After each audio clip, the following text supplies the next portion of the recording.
Scotland, and we all know Colin because he has been involved in so many different projects, international and on the national level. So we will try to connect.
I hear you.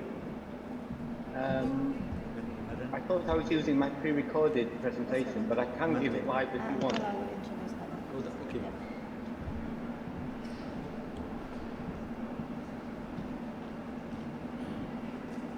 Hello?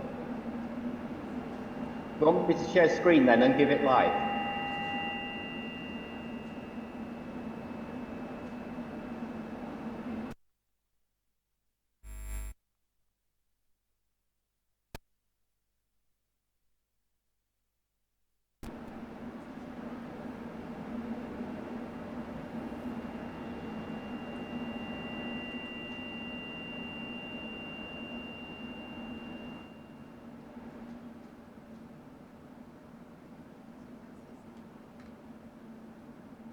So when we are waiting for Professor Colin to join in, we had a few lectures already. Are there any questions from the audience?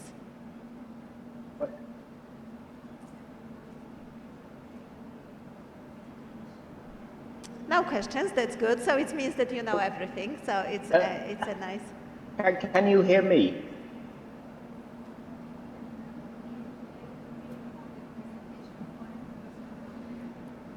Hello? Okay. Could we play the pre-recorded presentation, please? We have a problem with connection. Yeah. Thank you. Okay.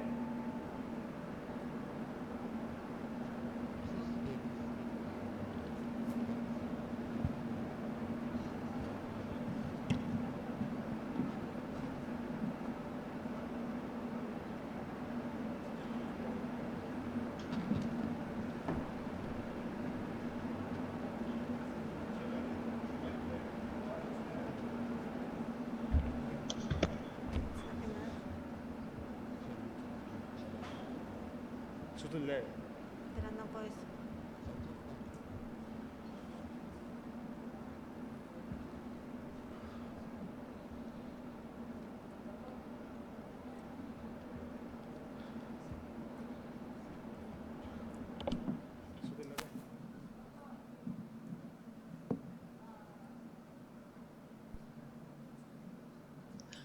I'm pleased to be able to speak to you today about some of the work that the ICRP is doing on the optimization of radiological protection in digital radiology.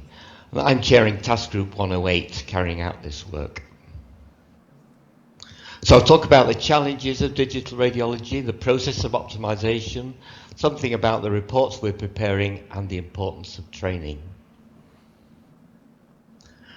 So the core principles of optimization are that the images should be of sufficient quality to ensure an accurate and reliable diagnosis and enable correct clinical decisions to be made. So the radiation doses used to achieve the images should have been adjusted to the minimum level required to provide an adequate image. And the challenge with digital radiology is that the appearance of the image is adjusted to give an acceptable range of grey levels. So this is for optimal viewing. So the superficial of the appearance of a radiograph gives little indication of the exposure. So we need to ensure that patient doses are acceptable, and this is not immediately apparent with digital images. Moreover, digital X-ray equipment is becoming more complex. So this requires a high level of expertise from the operators and medical physicists to ensure doses are optimal.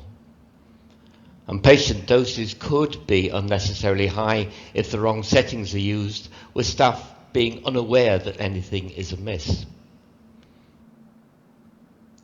So we've identified several components that are needed in hospital systems. There's the professional skills and collaboration. That's the radiologists, radiographers, and medical physicists all working together. There's the methodology and technology. That's the measurement of performance and the evidence-based, which can go into the preparation of protocols. Then there's the organizational processes that determine the arrangements for equipment testing and dose audits, and they establish the links for implementation and monitoring of optimization. So all these require facilities, training, and time to develop the structure and organization. So looking at these different components, with professionalism, we might have professionals performing their roles but not communicating with a sort of traditional hierarchy, up until we eventually progress to a multi-professional team, so everybody's collaborating together. Then the methodology, developing from basic performance testing up into the use of tasks which are much more related to the clinical process. And then the processes, initially isolated site-specific activities and sporadic documentation of these, moving towards systems across the whole organization to trigger when things are carried out. So within each component, there are levels of performance, and these will vary in different organizations. So we've categorized things as preliminary, when a facility is first set up, through basic, intermediate to advanced. So looking at the professional roles, initially we have radiologists, radiographers, and medical physicists performing their roles separately. And it's a movement from the basic level to level B, where we get establishing of diagnostic reference levels. Then at level B, we've got optimization teams comprising all the imaging professionals, and comparison of those survey results with DRLs, followed by review and optimization.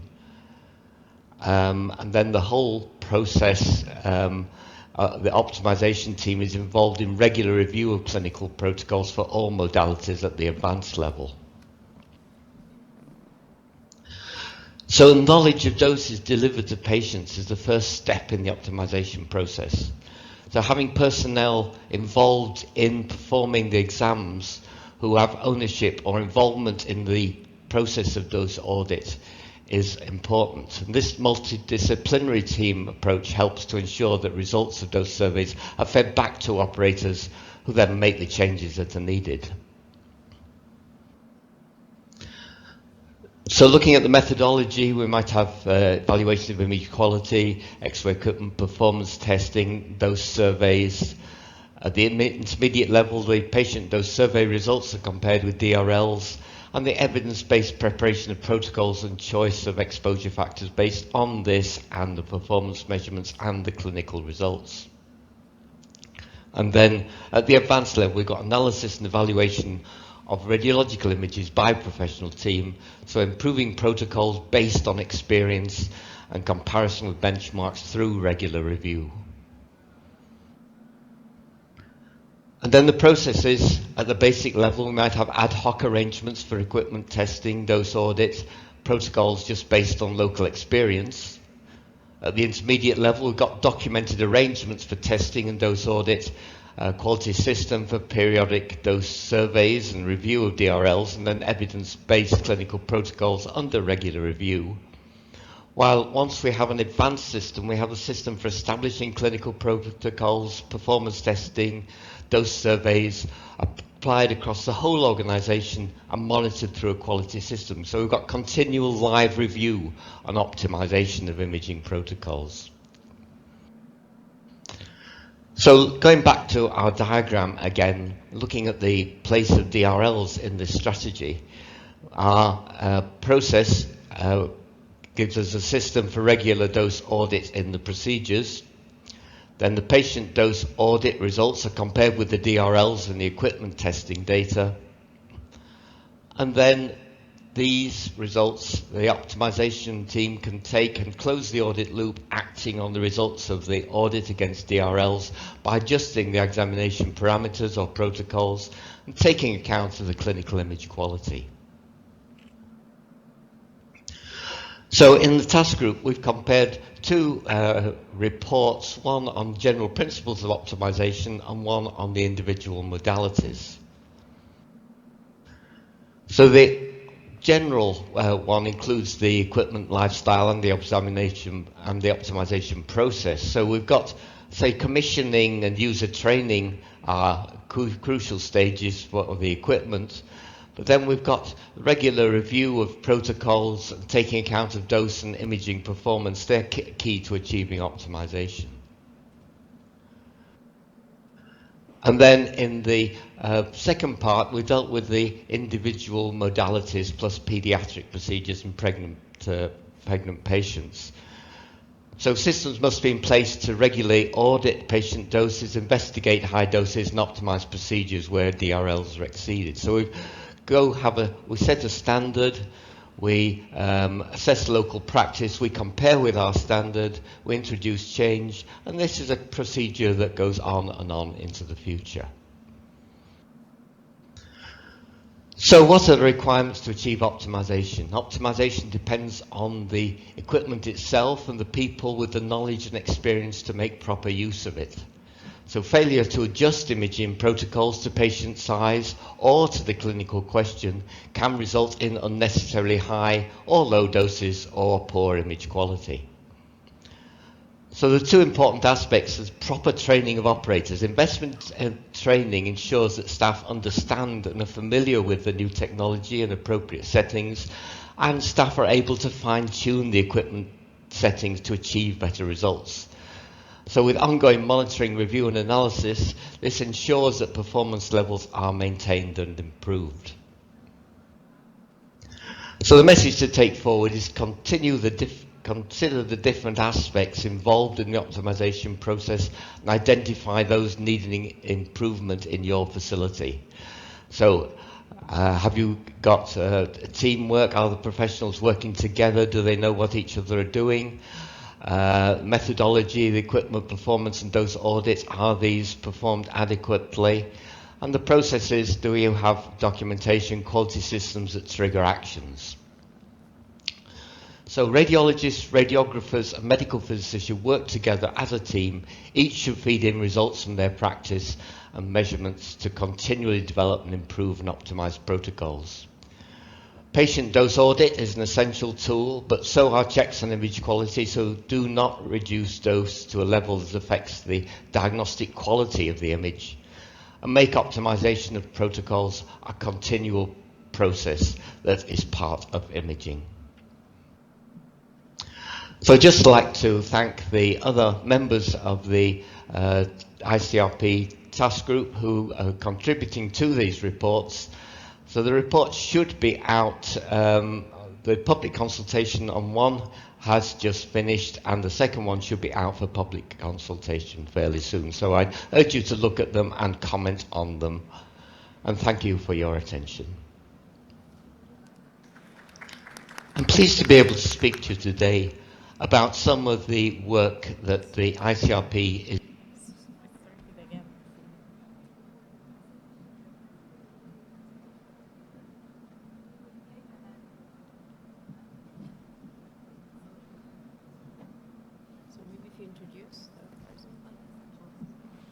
Okay, I think we've reached the